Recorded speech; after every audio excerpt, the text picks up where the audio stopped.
నమః శ్రీ గణేశాయ నమః. శుక్లాంబరధరం విష్ణుం శశివర్ణం చతుర్భుజం ప్రసన్నవదనం ధ్యాయే సర్వవిఘ్నోపశాంతయే. అన్ని విఘ్నాలను హరించేవాడు ఆ విఘ్నేశ్వరుని పాదాలకు నమస్కరిస్తూ ఈరోజు శ్రావణ సోమవారము మొదటి రోజు, తేదీ 5/8/2024. ఈరోజు పాఠ్యమి. అశ్లేష నక్షత్రము. ఈరోజు సూర్యోదయము 5:50, సూర్యాస్తమము 6:16. ఈరోజు శ్రావణ మాసంలో మొదటి రోజు, చాలా ప్రాధాన్యమైన రోజు.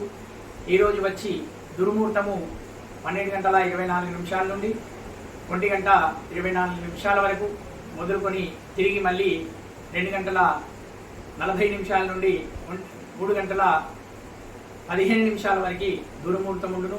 ఈరోజు సోమవారం, శ్రావణ మాసంలో మొదటి సోమవారం, చాలా ప్రాధాన్యము. ఈరోజు ఆ శివుడికి పంచామృతాలచే అభిషేకం జరిపించడం, తదుపరి సోమవారము ఆ శివుడికి ఆరాధన చేయడం వల్ల మనము ఆయురారోగ్యైశ్వర్యాలు పొందగలుగుతాం. స్వస్తి.